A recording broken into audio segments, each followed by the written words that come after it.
오늘은 사도행전 26장 24절부터 32절까지의 말씀을 본문으로 미치지 않으면 미치지 않는다 라는 제목으로 하나님의 말씀을 나누고 기도의 제목을 찾아가고자 합니다. 미치지 않으면 미치지 않는다. 불광불급이라는 고사성어가 있습니다. 안일불자에 미칠 광자, 또 안일불자에 이룰 급자를 써서 어떤 한 가지 일에 집념하지 않으면 결코 그 일을 이룰 수 없음을 뜻하는 고사성어로 알려져 있습니다. 미치지 않으면 이룰 수 없다. 미치지 않으면 미치지 않는다라는 뜻이죠. 미친다라는 단어가 오늘 본문에 등장하기 때문에 설교 제목에 그렇게 붙여보았는데요. 미친다라는 말을 우리가 네거티브, 부정적인 용례로 많이 사용을 하지요. 예를 들어서 컴퓨터 게임에 빠진 아이를 두고 게임에 미쳤다 이런 말을 쓰기도 하고요. 또 술에 중독된 알코올 중독자를 두고 술에 미쳤다 이런 말을 쓰기도 합니다. 또 도박이나 주식에 빠진 사람을 두고 도박에 미쳤다, 주식에 미쳤다 이런 말들을 종종 표현하는데요. 보통 이렇게 부정적이고 네거티브한 표현들로 많이 쓰기도 하지만 또 그 반대의 의미로 쓰기도 합니다. 예를 들어서 지금 유럽에서 잉글랜드 프리미어리그에서 득점왕을 차지한 우리나라의 축구 선수 손흥민 선수 같은 경우는 처음에 지금 현재 현존하는 세계 최고의 축구 리그를 알 수 있는 영국 프리미어리그에서 골 퍼레이드를 이어가면서 득점왕이 되었는데요. 처음 한두 골, 세네 골 넣을 때는 역시 잘해, 공 좀 찬다 이러다가 나중에 15골, 16골 득점 1위가 계속 이어지면 장난 아니다. 그래서 하는 말이 미쳤다, 미친 존재감이다 이런 말들을 하기도 합니다. 사실은 손흥민 선수만 아니라 한때 세계 여자 피겨 스케이트를 주름잡았던 김연아 선수도 한참 잘 나갈 때 자주 들었던 말이 미쳤다였습니다. 그때 당시에 김연아 선수를 인터뷰할 때 김연아 선수가 불광불급이라는 이야기를 한 기억이 있습니다. 최고 수준에 미치려면 이 일에 미쳐야만 한다는 거죠. 그렇게 인터뷰를 하는 것을 본 적이 있는데, 여러분, 무언가 미쳤다라는 얘기를 듣는 사람은 그 한 가지 일에 관한 한 엄청난 대가일 가능성이 높습니다. 오늘 본문에 나오는 사도 바울이 미쳤다는 소리를 듣습니다. 물론 이게 부정적인 의미로 그들이 한 말이지만, 또한 우리가 오늘 성경 말씀을 통해서 이 사도 바울의 모습을 보면서 이 미쳤다라는 말에 대해서 긍정적인 해석을 또 한번 풀어보면서 기도의 제목으로 삼고자 합니다. 사도 바울은 결박된 채 총독 베스도와 아그리빠 왕 앞에 서 있습니다. 그리고 그 자리에는 버니게라는 인물이 같이 있는데요. 버니게가 누구냐면 지금 아그리빠 왕이 헤롯 아그리빠 2세인데요. 아그리빠 왕의 누나입니다. 이 버니게는요, 굉장히 문란한 가족사를 가지고 있고요. 그래서 사실 재판받아 마땅한 사람은 같이 그 자리에 있는 버니게가 재판을 받아야 되는 상황입니다. 그런데 버니게는 그냥 왕의 누나로서 참관인 위치에 있고요. 바울이 재판받고 있는 것을 지켜보고 있습니다. 그렇게 사도 바울이 재판장에 서서 최후 변론을 하고 있는데요. 최후 변론을 하면서도 사도 바울은 복음을 증거합니다. 그러니 예수 믿지 않는 사람들이나 바울의 대적자들이나 혹은 지금 이 재판정에서 바울을 신문하고 재판하는 사람들 입장에서는 바울이 가히 미쳤다 소리를 할 만한 것이지요. 바울은 복음을 증거하면서 자기의 소망을 말합니다. 지금 사도 바울의 상태가 어떤 상태냐면요, 구령의 열정으로 가득한 상태입니다. 그에게 말을 걸면 복음이 쏟아져 나옵니다. 그를 건들면 부활하신 예수님을 증언하고 있습니다. 처음이 아니죠. 이미 벨릭스 앞에서도 복음을 증언한 바 있고, 또 수많은 사람들 앞에서 부활하신 예수님을 만난 자기의 이야기를 통해서 간증이 있는 사람이 사도 바울이었습니다. 오늘 본문에 나오는 사도 바울의 상태를 세 가지 정도로 표현해 보고자 합니다. 첫째는 사도 바울은 복음에 미쳐 있습니다. 복음에 미쳐 있습니다. 아그리빠 왕 앞에서 사도 바울의 이 최후 변론을 듣던 베스도 총독이 그가 실성했다고, 그가 미쳤다고 그의 말을 중단시킵니다.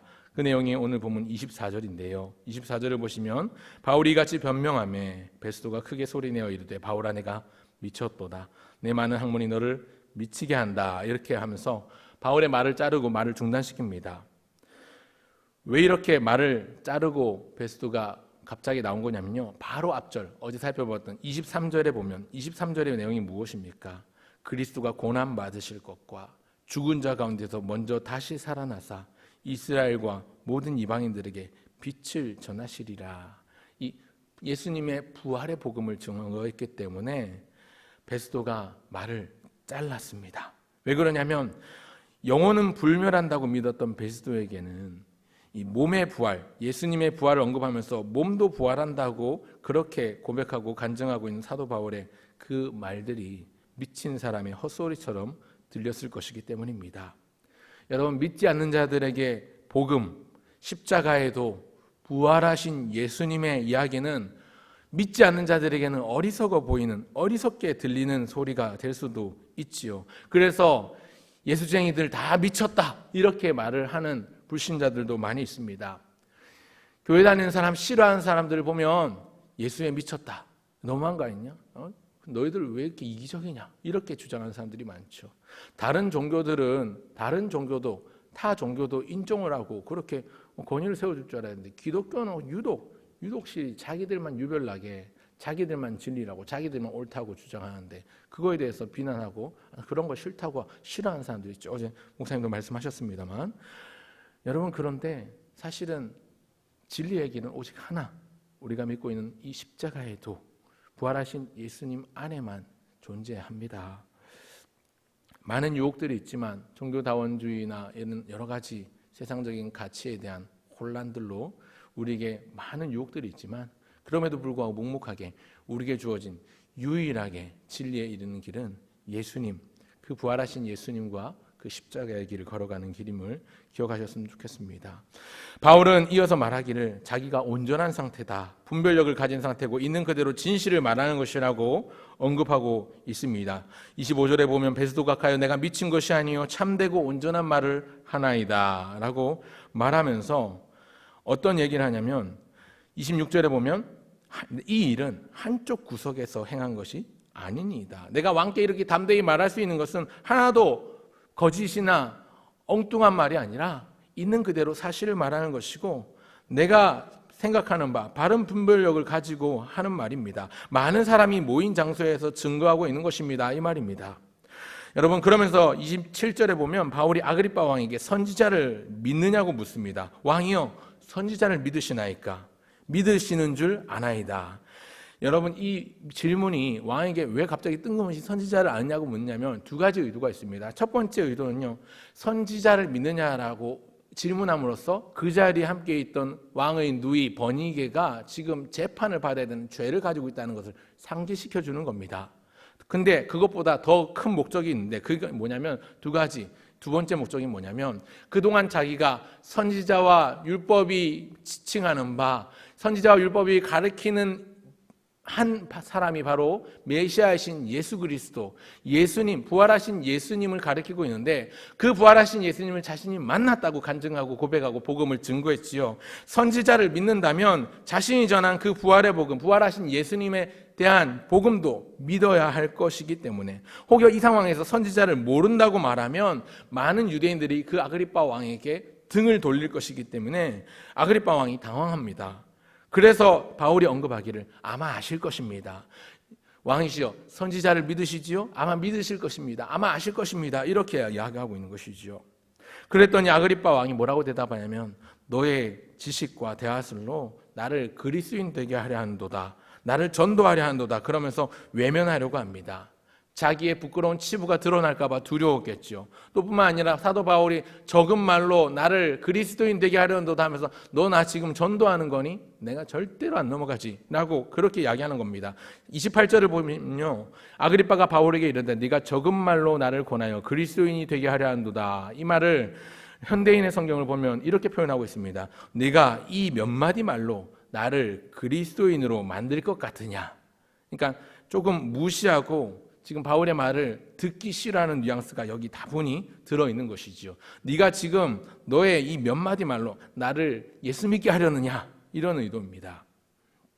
지금껏 바울이 증언한 말들을 인정할 수도 인정하자니 자기가 뭔가 치부를 드러내는 것 같고, 부정하자니 그 자리에 있는 많은 사람들이 자기를 향해서 등을 돌릴 것 같으니까 이런 말을 하는 거지요. 그랬더니 29절에 바울이 이어서 말하기를 당신뿐만 아니라 오늘 내 말을 듣는 모든 사람도 다 이렇게 결박된 것 외에는 나와 같이 되기를 하나님께 원하나이다.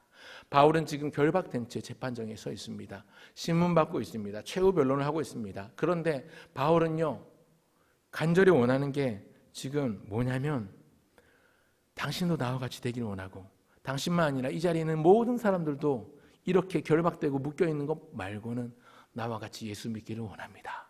그렇게 고백을 하고 있는 것이죠. 자신의 바람을 이야기하고 있는 것입니다. 그래서 첫 번째는 복음에 미쳐 있는 상태라는 것입니다. 여러분, 사도 바울의 소망은요, 온 세상에 복음이 증거되고 자기가 복음을 전함으로써 모든 사람이 예수님을 믿는 것이 바울이 가진 소망입니다. 이 소망을 이루고자 바울이 걸어왔던 그 길은 어려운 길이었습니다. 높고 험한 길이었고 결코 쉬운 길이 아니었습니다. 당장 지금도 결박되어 총독과 왕과 번이게 앞에 서 있습니다. 많은 사람들 앞에 서 있습니다. 복음을 전했을 때 총독이 자기를 미친 사람 취급했고요. 그럼에도 불구하고 바울은 굽히지 않고 굴하지 않았고 아그리빠 왕에게 모든 사람이 나와 같이 되기를 원한다고 그렇게 바람을 말하고 있습니다. 담대합니다. 남들 같았으면 지금 결박되어 있으니까, 재판정에 끌려가 있으니까 바람을 이야기하라고 한다면 이거 좀 풀어주십시오, 혹은 나를 좀 풀어주십시오, 자유를 얻기 원합니다 라고 말했을 법도 한데, 일단 좀 놓아주시면 속으로 생각하기를 후일을 좀 더 모아야 되겠다라고 생각할 법도 한데, 지금 사도 바울이 가장 간절히 원하고 바라고 구하고 있는 것은 왕뿐만 아니라 모든 사람이 복음을 듣고 예수 믿는 것, 복음을 듣고 구원받는 것, 그것이 사도 바울에게 가득한 구령의 열정의 모습인 것이지요. 대단합니다. 복음에 미쳐 있습니다. 그리스도이신 예수님께 임박해서 미쳐 있습니다. 미쳤다 소리를 듣고 있습니다. 예수님께 미쳤다는 얘기는 예수님께 그 마음이 다 있다, 이르러 있다, 미쳐 있다라는 이야기지요. 오늘 우리에게 이 정도 구령의 열정이 있는지 되돌아보게 됩니다. 여러분, 사도 바울은 틈만 나면 부활하신 예수님을 증거했습니다. 틈만 나면 자신이 만났던 그 예수님을 증거했습니다. 오늘 우리에게 큰 도전이 됩니다. 일할 때도, 쉴 때도, 공부할 때도 틈만 나면 부활하신 예수님, 내가 만난 그 주님을 증거하는 기회로 삼아야 되겠습니다. 여러분, 신앙생활 하면서요, 예수에 미쳤다 소리 한번 들어보신 적 있으십니까? 예수에 미쳤다, 교회에 미쳤다, 이런 소리 듣는 게요, 기분 나쁜 말이 아니고요, 칭찬을 들을 만한 일이지요. 예수님께서도 말씀하셨죠. 누구든지 나로 인하여 핍박을 받고 박해를 받는 자는 복이 있다 말씀하셨습니다. 하늘의 상급이 크다 말씀하셨습니다. 오늘 예수로 미치는 사람, 예수로 가득 체험받는 사람, 예수님께 미침으로 말미암아 예수님이 기뻐하시는 수준까지 미칠 수 있는 그런 사람이 되면 좋겠습니다. 그런가 하면 사도 바울의 상태 둘째, 바울은 로마에 미쳐 있습니다. 로마에 미쳐 있다는 말은 로마에 그 마음이 다 있다, 로마까지 미쳐 있다는 이야기입니다. 여러분, 30절 이하를 보시면 이후에 왕과 총독이 자리를 이동하면서 말하기를 바울에게 아무런 혐의를 찾을 수 없다고 말합니다. 그러면서 서로 미루지요. 그럼에도 불구하고 이 사도 바울은 무혐의, 무죄인데도 풀려나질 못합니다. 왜 바울을 풀어주지 않습니까? 왜 바울을 풀어주지 못합니까? 바울이 올린 상소 때문입니다. 32절을 보시겠습니까? 31절에 무죄를 인정합니다. 물러가 서로 말하되 이 사람은 사형이나 결박을 당할 만한 행위가 없다 하더라. 32절에 이에 아그리빠가 베스도에게 이르되 이 사람이 만일 가이사에게 상소하지 아니하였더라면 석방될 수 있을 뻔하였다 하니라. 여러분, 사도 바울은 로마 시민권자였습니다. 그렇기 때문에 누구도 그를 함부로 할 수 없었습니다. 지금 당장 로마인이 아니었다면 그 자리에서 사형까지도 집행할 수 있는 상황이었는데, 죄가 없는 로마 시민권자 된 사람을 형을 집행할 수가 없습니다. 무슨 말이냐면 로마 시민권자이기 때문에, 그리고 그가 가이사에게 상소를 올린 상태이기 때문에 거기서 최후 판단을 내릴 수 없고 재판 결과를 무죄한 상태이기 때문에, 무혐의이기 때문에 로마로 보내게 됩니다. 바꿔서 말하면요, 바울이 자기의 신분을 이용해서 황제가 있는 로마로 직접 가이사에게 재판을 받기 위해서 가고자 하는 것이지요. 그렇기 때문에 이후에 이제 로마로 향할 수 있게 됩니다. 그의 몸은 지금 여기 가이사랴에 있지만 자기의 마음은, 바울의 마음은 이미 황제가 있는 그 로마 제국의 수도 로마라는 도시에 있다 있습니다. 로마에 이미 그 마음이 미쳐 있습니다. 바울은 이후에 가이사에게 재판을 받으려고 로마로 압송됩니다. 압송되는 과정에서도 복음을 증언하는 장면이 나오고요. 이전부터 사도 바울은 로마로 가서 복음을 전하길 원했고 소원했습니다. 이미 우리가 살펴보았던 이 사도행전 19장에서처럼 이후에 로마도 보아야 하리라, 로마로 반드시 가겠다는 그의 다짐이 있었는데요. 지난 3번에 걸친 전도 여행, 선교 여정을 통해서 우리가 발견할 수 있는 중요한 포인트가 있습니다. 여러분, 바울은요, 선교 여행을 갈 때마다, 가는 곳곳마다 그곳에서 회당과 저작거리를 중심으로 복음을 전했습니다. 왜 회당을 중심으로 베이스 캠프를 치고 왜 그렇게 복음을 전했는가? 가장 첫 번째 이유는, 가장 큰 이유는요, 사람들이 가장 많이 모이는 곳을 위주로 복음을 증거했기 때문에 그렇습니다. 사람들이 유대인의 회당에 많이 모이니까 거기 많이 모여있는 유대인들에게 부활하신 예수님에 대한 복음을 증거하는 것이죠. 또 빌립보와 같이 회당이 없는 곳에서는 거기서도 하나님의 사랑을 만나서 첫 얻어 복음을 전했습니다만 사람들이 많이 있는 거리로 나가서 복음을 전합니다. 할 수 있는 대로 많은 사람을 만나고 많은 사람에게 복음 전하기를 원하는 것입니다. 아골골짝 빈들에도 복음 들고 가오리다. 사실은 아골골짝 빈들에도 복음 들고 가겠다는 이 다짐은 아무도 가지 않는 곳이랄지라도 주님 가라 하시면 가겠다는 의미로 붙인 가사였지만, 또 생각해보면 한편으로는요, 아골골짝 빈들에는 사람 자체가 없죠. 사람 없는 곳엔 복음을 전할 대상자가 없는 것이죠. 그러니 갈 필요가 없는 것이죠. 할 수 있으면 아골골짝 빈들이 아니라 사람 많은 저작거리로 가서 복음을 증거하는 게 옳습니다. 복음을 전할 때 할 수 있는 대로 사람이 많은 곳으로 가서 더 많은 사람들에게 복음을 전하는 게 좋습니다. 물론 한 영혼이 천하보다 귀하기 때문에 한 사람이 있다면, 한 영혼이 있다면 그에게 복음을 전해야죠. 그 한 영혼이 아골골짝 빈들에 있다면 아골골짝 빈들에도 주저함 없이 가야 합니다. 지금 사도 바울이 로마로 가고자 하는, 또 꼭 가야만 하는 중요한 이유는 대제국 로마 제국의 수도 황제가 있는 곳이기 때문입니다. 표면적으로 드러나지 않지만 바울의 마음 가운데 그런 마음이 있지 않았을까 생각해 봅니다. 황제에게 복음을 전해야 되겠다.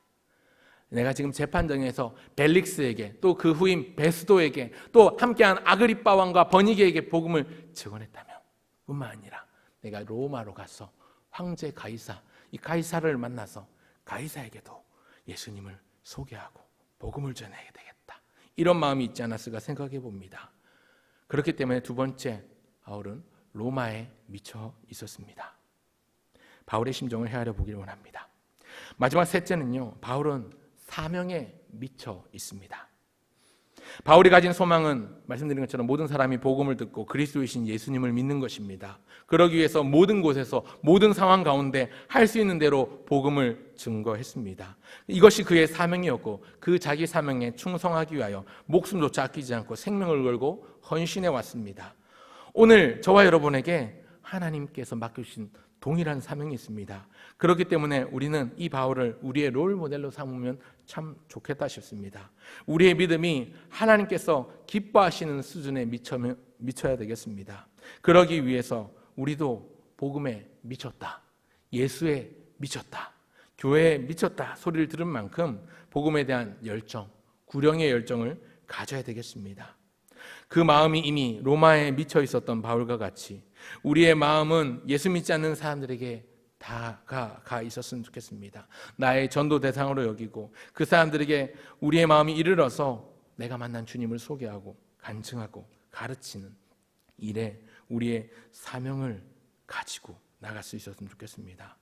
사명을 마치기 위해서 사명에 미쳐야 합니다. 사명을 마치기 위해서는 사명에 미쳐야 합니다. 바울이 그랬습니다. 예수님의 복음과 이 복음의 능력을 경험한 사람은 그 좋은 것을 자기 누릴 뿐만 아니라 다른 사람에게 전하고자 하는 소망을 가집니다. 당연한 것이죠.